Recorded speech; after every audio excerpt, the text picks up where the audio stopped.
I hope you like this. If you do, give it a thumbs up and leave any comments below. And remember to subscribe to the channel to be kept up to date on all my hypnotic bedtime stories.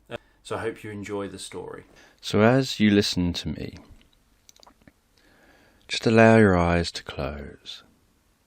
And with your eyes closed, you can begin to drift comfortably asleep. And as you drift comfortably asleep, I don't know whether you'll fall asleep faster with the sound of my voice, the words I use, or perhaps the spaces between my words. And as you fall asleep, I'm just going to tell you a story.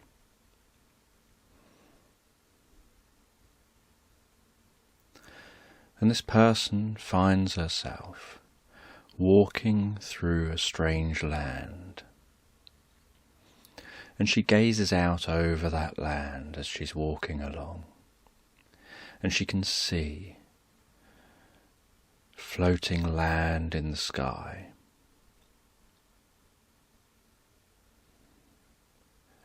She can see trees on that floating land, mountains on the floating land. She can see some of the floating land has waterfalls falling from that land down to the land below.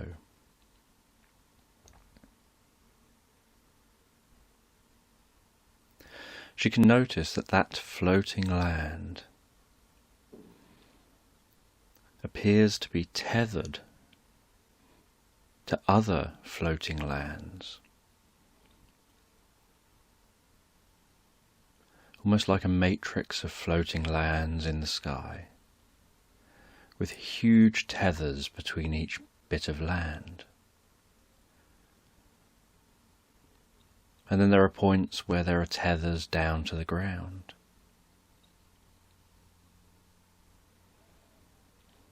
And the tethers don't appear to be man-made. They appear to somehow be just part of the environment.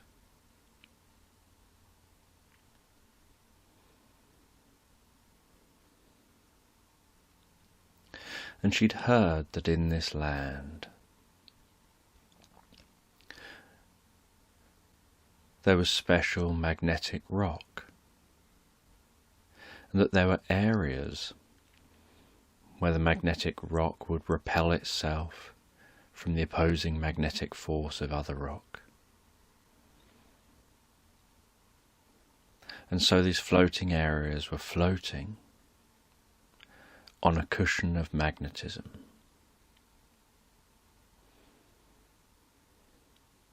And she gazed out as far as the eye could see. She could see the gaps in the ground where those areas had floated up into the sky. And she didn't know the cause of this land in this way.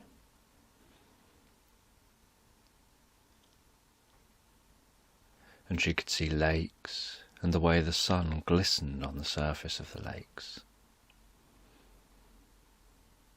She could see vast forests of tall trees with the occasional even taller tree poking out the top. Some areas where there was mist across the top of the forest. She could notice the colour of the sky, the clouds, birds flying high. And she gazed out across this land. And she'd never been here before.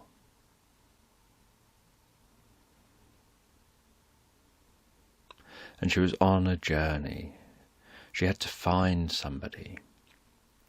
She didn't know what that person would be like, but she knew she would know when she had found them. So she walked down the hillside, walked down into the forest, and started pushing through the forest. She could hear the sounds in the forest, the different animals sounds of birds, sounds of each footstep she took as she pushed on through the forest.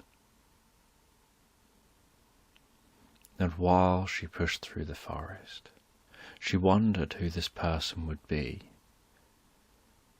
She was just told to head west. She wasn't told how far or when she would meet that person. She just knew that she would recognize them and know that she's found them.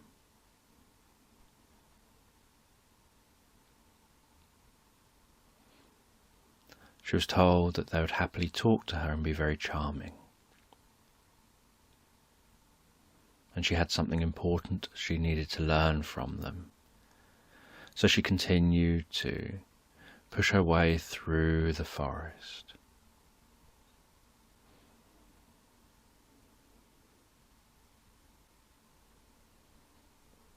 And as she pushed through the forest, she wondered about how she was making sure she could stay heading west. She found that so much easier when she was out in a clearing where she could see the sky and be aware of her surroundings.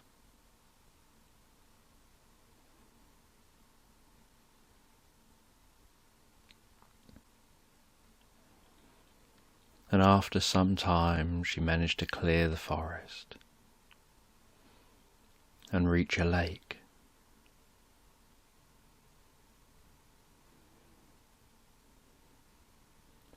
And she created herself a raft. And then started paddling across the lake on that raft. She could hear the sound of the oar in the water as she pushed forward. The sound of the raft moving through the water.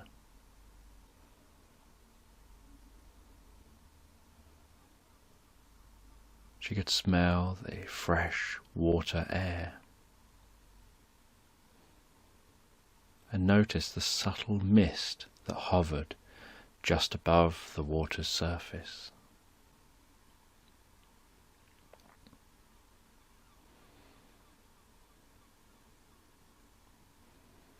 And so she rowed across that lake.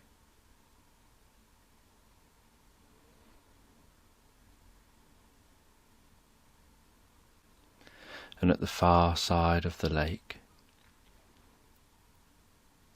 she dragged her makeshift craft up onto the shore.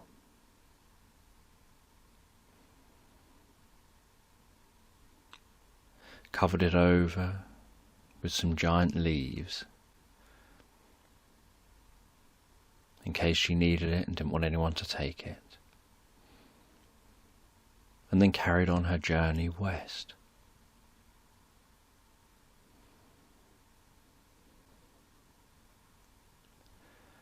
And she came to a mountain and started climbing that mountain.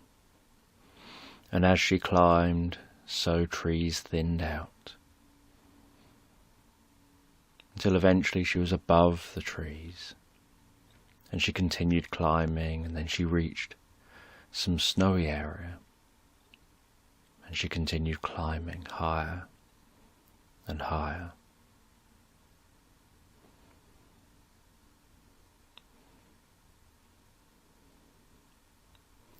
And she climbed up and over the mountain range.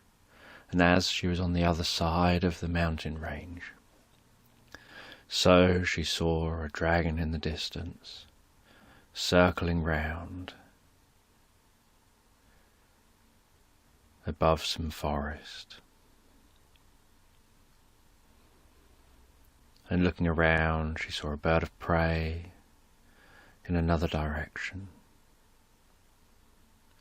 Flocks of birds flying in formations. Sometimes birds launching themselves from the forest before landing elsewhere.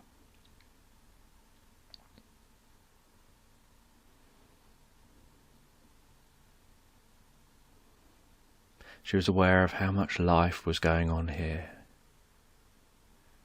just going about its everyday business, while she was on this quest to find this wise person.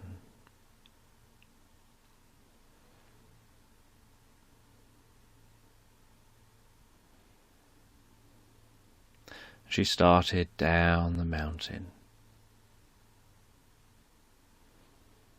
and found it much easier going down the mountain than going up.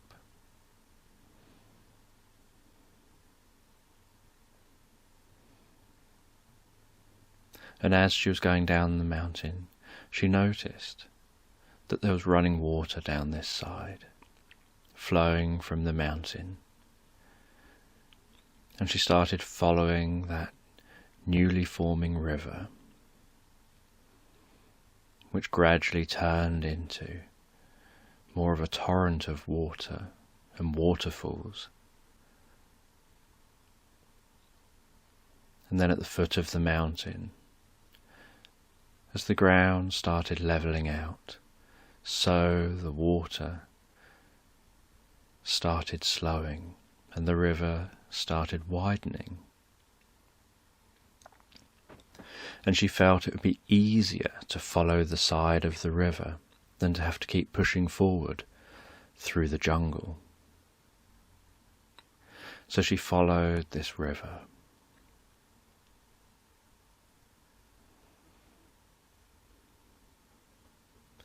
And after some time following this river, she saw an ornate bridge, and either side of that bridge was a road.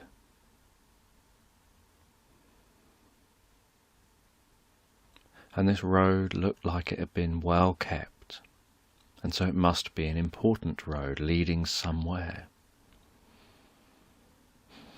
So she went to that bridge.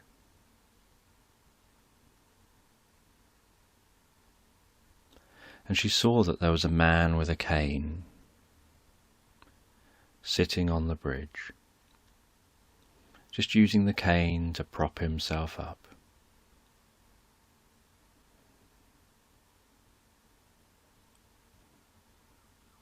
And she greeted herself to him, and he greeted her back.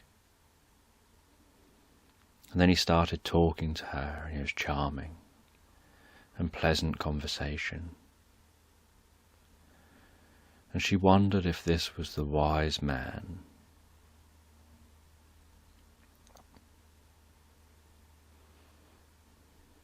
She said that she was on a mission. She had to find something of importance, but she didn't know what. But she was told that the wise man would know, and to just head west until you find him. And he said he'd been sat here waiting to be found. And she asked, "What do you mean you've been sat here waiting to be found? Are you lost?" And he said that he's in exactly the right place for this moment.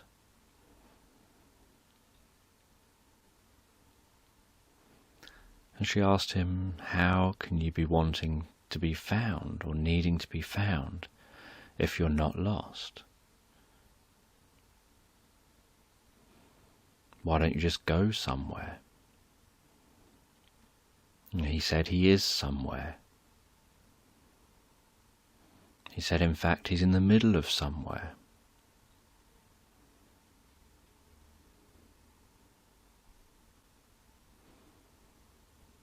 And he'd rather be somewhere than nowhere.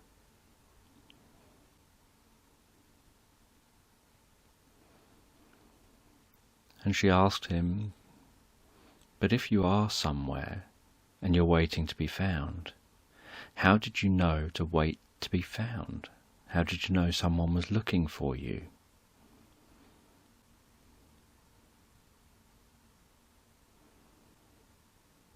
And he said, "Somebody is always looking, and nobody finds anyone.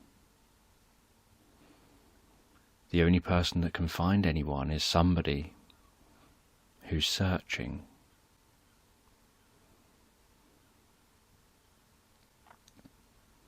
And she found that his conversation was going through her head in some way. She didn't fully understand it at the moment, but it was so unusual. She assumed this must be the wise man.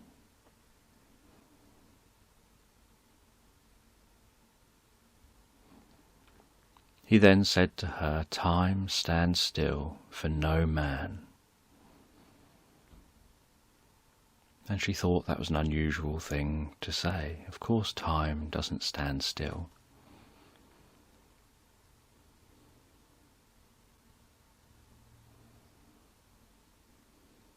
He told her she's looking for time.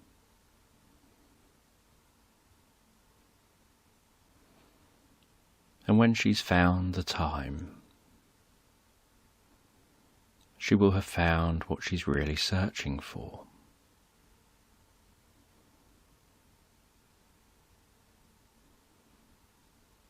And she didn't really understand, and she asked, "How do I find the time? I don't have much time for this. I'm looking for something and I don't even know what." And he explained that you do know what, because I've told you.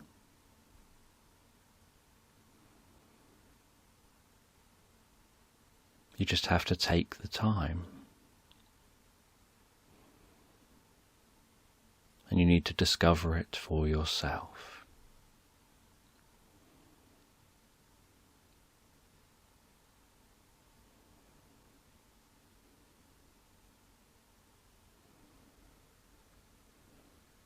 And he explained that all roads come to an end. And so she has to decide which road she wants to follow to that end. And she asked, "But one road is probably the wrong road, and the other road is probably right. How do I know which road to choose?"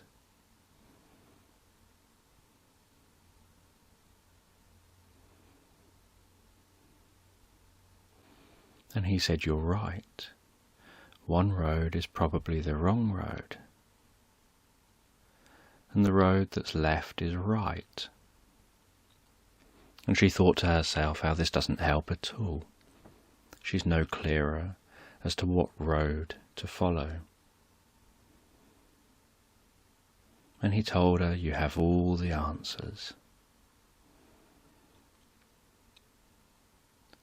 You just need to trust yourself and know that you know all the answers, even if you don't know you know them."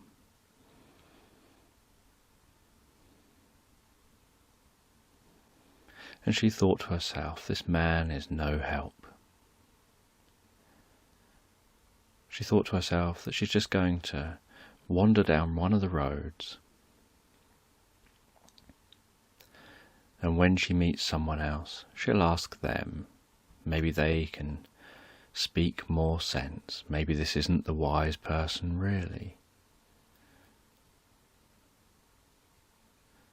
So she got up and left. And as she followed the left road, she started thinking about the interaction, started trying to process what he might have meant.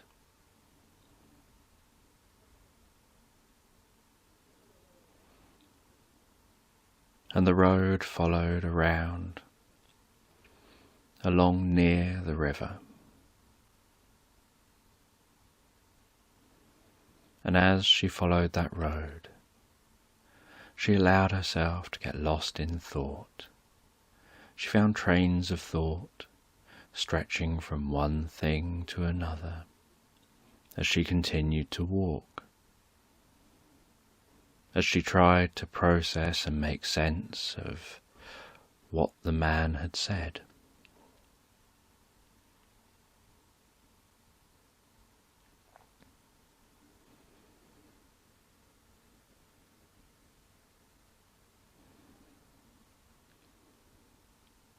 And as she followed that road, she could see across the river to the other road.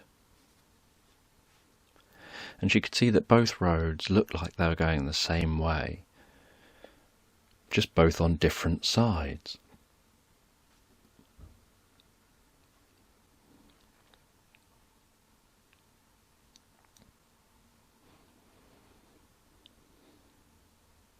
And after many hours of walking, it was starting to get dark. She'd crossed mountains. She'd walked miles. She felt she needs a sleep. So she set up camp, lit a fire, had something to eat, took some time to meditate, to drift off in her mind, in her thoughts, to process her experiences, while she gazed at the flickering flames of the fire, aware of the flames dancing around, creating dancing light and shadows in the night, the sound of the water in the background, the sight of stars in the sky, the sound of rustling leaves as the wind blew a breeze, as she then settled down and drifted comfortably asleep. And as she drifted comfortably asleep, so she started to dream. And while she dreamt, she replayed what that man had said. Only the man didn't look like the man in her dream, and he didn't quite say what he said. But she knew this was a representation of that for her to learn from.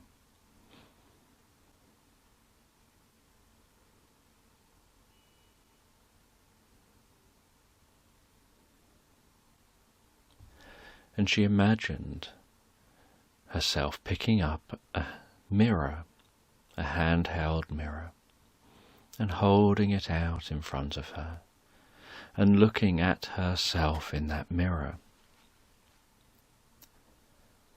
And then suddenly being propelled faster and faster through space, getting faster and faster and faster, and noticing everything around her slowing down to the point where everything around her almost grinds to a halt, where it's going so slow it's almost imperceptible. And she looks to the left and she looks to the right and she looks up and looks down. She looks around her and notices how everything is almost ground to a halt. And she looks forward again and notices that she can see her head turning in the mirror. And everything in the mirror is happening in real time. And yet everything around her has slowed right down.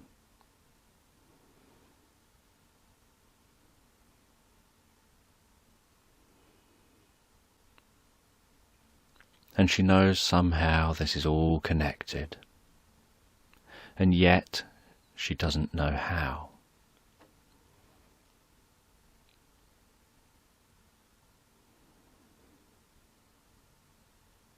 And she has this feeling like the sun's rising, feeling of warmth on her face, and she gradually opens her eyes, holding on to this dream. And while she holds on to the dream, she continues her journey. And as she continues her journey, she notices that the road on the other side of the river suddenly comes to an abrupt halt as it drops steeply into a gap left by one of the floating islands in the sky.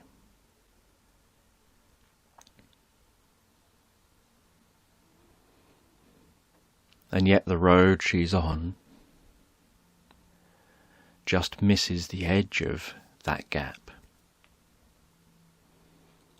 She notices how that river abruptly becomes a waterfall, pouring down into that gap.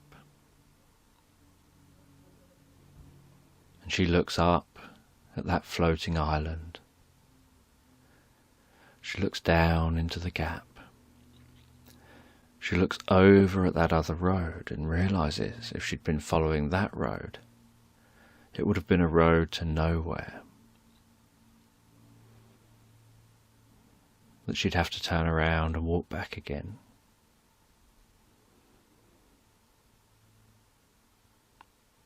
And if she'd just followed the river, she'd have to have tried to steer to the shore before the river turned into that waterfall. And she continued walking along the road, looking down into the gap, looking up at the island, walking around that gap until she'd passed the gap and carried on walking.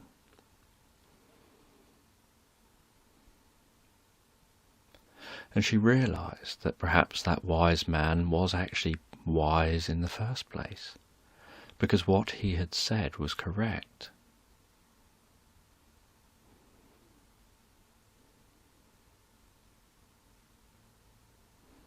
He had said the path that's left is right.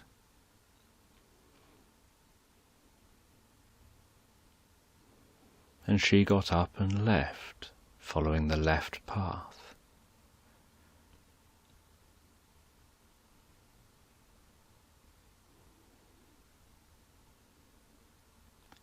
And she did it without any thought at all.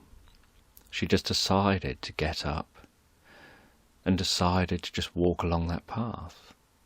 She didn't realize that she'd just done as he had said. It just happened instinctively and automatically.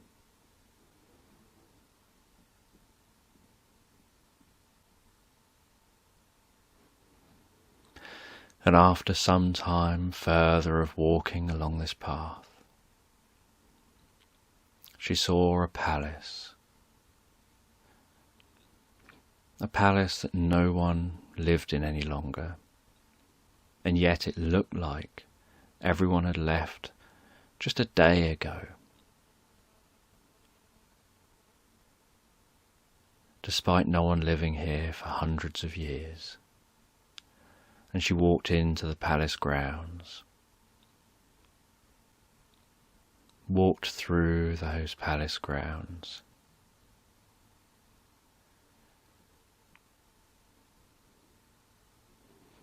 past perfectly kept grounds of plants, flowers, shrubs.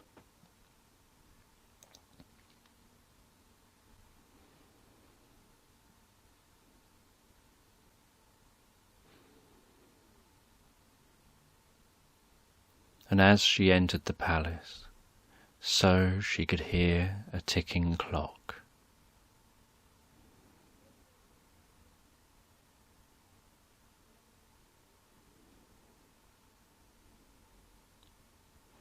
And she walked instinctively towards the sound of that ticking clock.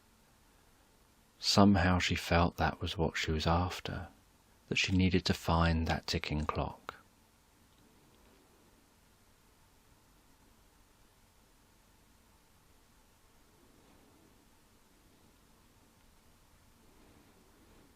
And she came to a vast room in the middle of this palace,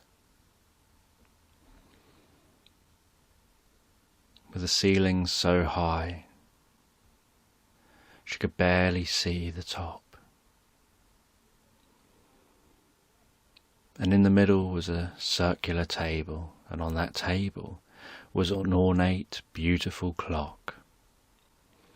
She went over to that clock, reached out and touched that clock, and as she did, the ticking stopped.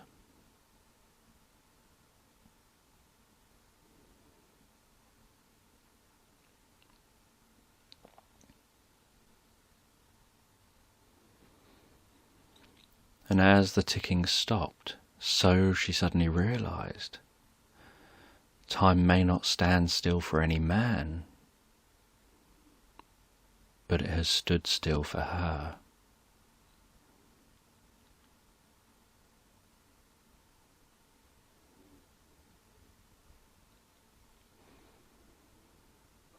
And then she touches the hands, and she slowly with her finger winds those hands back.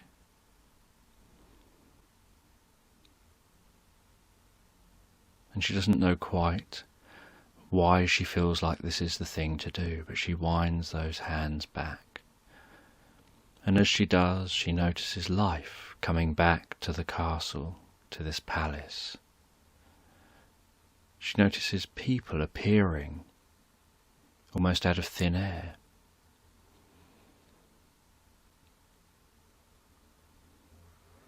And then she reaches a point where as she's winding, she hears this slight click with the clock. And she feels like that's the place she's supposed to stop winding. So she stops winding, moves her finger, hears the clock chime. And as the clock chimes, so all these people start milling around and moving as if life has returned to this palace. And someone's suddenly startled to see this woman they didn't see a moment earlier, stood at the clock.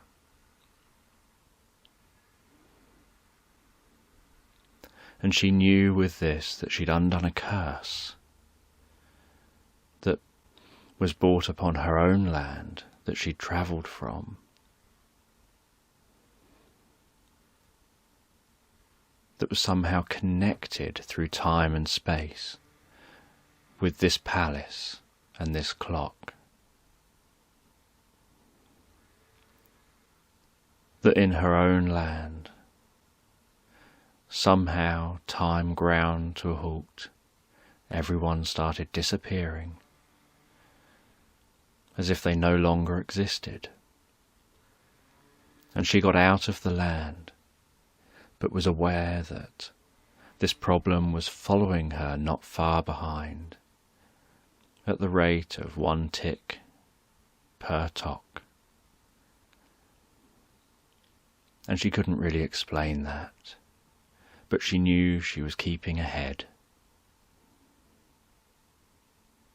and had a sense that somehow there was a connection between these things. And she walked through all the people in the palace and went on her journey, able to enjoy this land more on her journey home, knowing that she had changed her land and helped save the people in her land, just as much as she had just helped to save the people in that palace.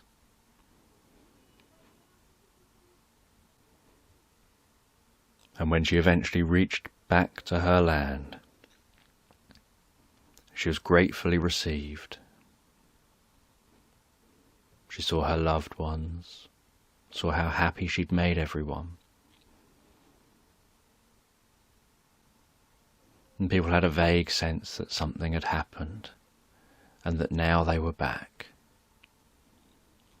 And she looked forward to just going home, after a long journey, relaxing down and falling asleep.